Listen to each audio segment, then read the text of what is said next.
Assalamualaikum warahmatullahi wabarakatuh. Perkenalkan, kami dari kelompok yang beranggotakan Mutiari Hadatul Aisyah dengan NIM 13012232248, Azra Febi Aufiya dengan NIM 1302300, dan Nashwali Widyasari dengan NIM 13012235357 akan mempresentasikan tugas besar machine learning kami,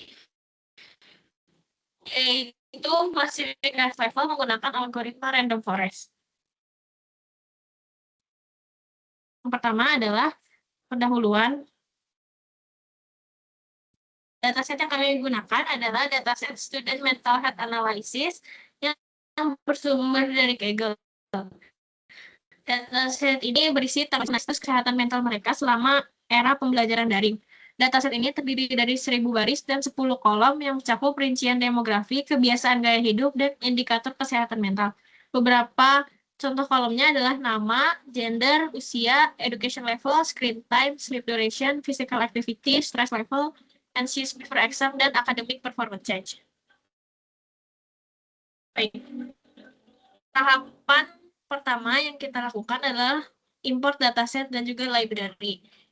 Dataset Student Mental Health Analysis ini kita import melalui Kaggle Hub. Kemudian dilakukan import library yang akan digunakan untuk analisis dan visualisasi data. Kemudian kita menampilkan 5 baris pertama dari data frame-nya dengan df head. Selanjutnya adalah proses data preprocessing. Ada beberapa tahapan dalam proses preprocessing, yaitu pemeriksaan nilai yang hilang atau nol. Pada data ini tidak ada data dengan nilai nol. Kemudian yang kedua, penghapusan data duplikat. Di data ini juga tidak ada data yang duplikat. Kemudian yang ketiga, mengencoding data yang bertipe objek untuk diubah ke bentuk numerik. Yang keempat, ada drop kolom yang tidak akan kita gunakan pada proses selanjutnya, yaitu kolom nama dan gender. Selanjutnya,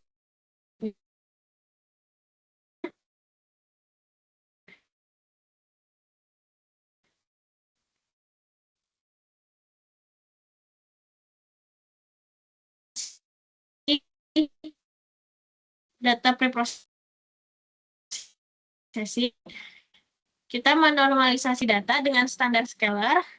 Di sini kita mencoba membuat visualisasi dari data gender. Gender yang paling banyak adalah male dan female. Kemudian ada juga data other yang tidak mau menyebutkan gendernya. Kemudian yang kedua ada visualisasi data umur. Yang paling tinggi atau paling banyak itu di kisaran umur 25 hingga 26. Selanjutnya, kita juga mencoba untuk memvisualisasikan dari fitur atau kolom stress level. Dapat dilihat bahwa stress level atau kategori stress lagi itu adalah di high. Selanjutnya akan dijelaskan oleh rekan.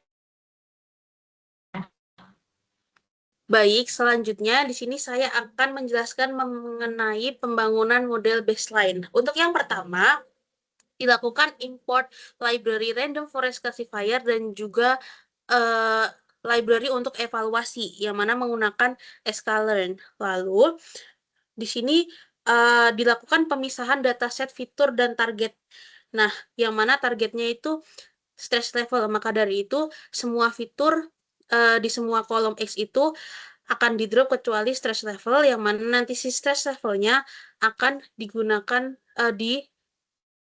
jadi Y atau digunakan sebagai kolom target yang akan diprediksi. Lalu selanjutnya splitting data training dan data testing. Nah, untuk data training dan data testing sendiri, di sini datanya akan dibagi menjadi 5, yang mana 80% dari datanya itu akan digunakan sebagai training dan juga 20%-nya itu akan digunakan sebagai testing. Selanjutnya, baik, selanjutnya yaitu pembangunan model baseline dengan random forest. Nah, untuk pembangunan model baseline ini sendiri itu digunakan digunakan 4 nilai parameter. yaitu N-estimator, yang mana N-estimator itu merupakan jumlah pohon yang ada di forest tersebut.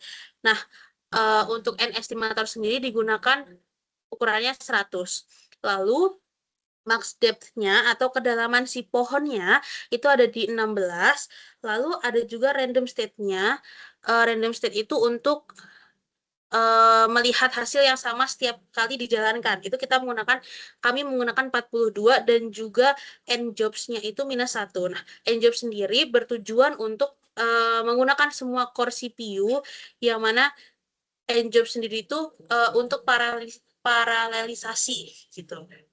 Lalu modelnya akan dilatih dan memprediksi label data uji Y-prediksi. Nah, selanjutnya untuk evaluasi model baseline, di sini ada classification report dan juga confusion matrix. Nah, yang mana untuk nilai akurasinya sendiri itu ditemukan 0,47. Next. Nah, maka dari itu kami melakukan hyperparameter tuning dengan grid search, yang mana nantinya hyperparameter tuning ini kami gunakan untuk mengoptimalkan si kinerja model tersebut. Nah, di sini menggunakan metode grid search cross validation, yang mana melibatkan serangkaian parameter atau hyperparameter yang berada di sebuah param grid. Nah, lalu selanjutnya setiap kombinasi parameter yang digunakan itu akan dievaluasi menggunakan pelatihan dan pengujian model, yang mana menggunakan cross validation dengan fold-nya itu 5.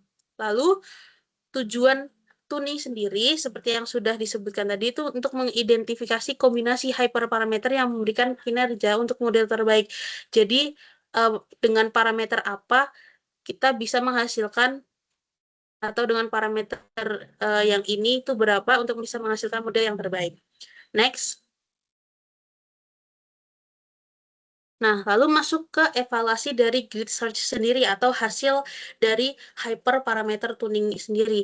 Nah, untuk hasil dari hyperparameter tuning itu tuh ternyata diketahui parameter-parameter terbaiknya yaitu untuk max depth atau kedalaman dari si pohonnya itu ada di 10, max fiturnya ada log 2, lalu min sample leaf atau daunnya itu ada 2, lalu min sample split itu ada 2, dan juga estimatornya itu ada di angka 200.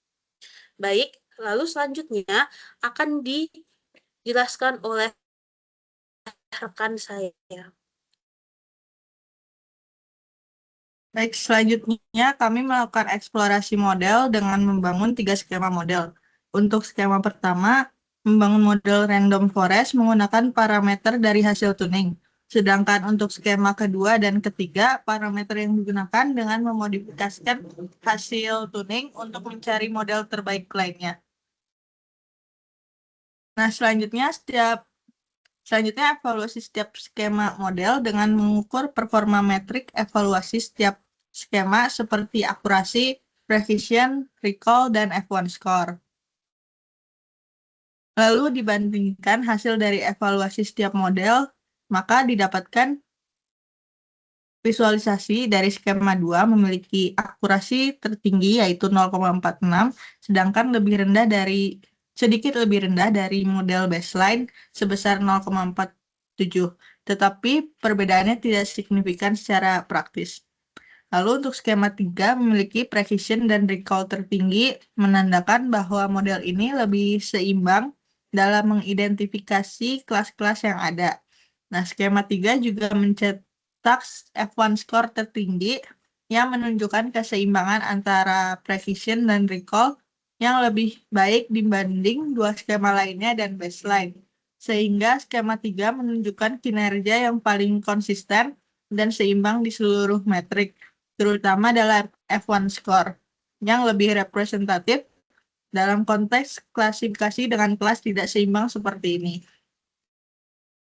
Baik, sekian presentasi dari kelompok kami. Kurang lebihnya mohon maaf. Wassalamualaikum warahmatullahi wabarakatuh.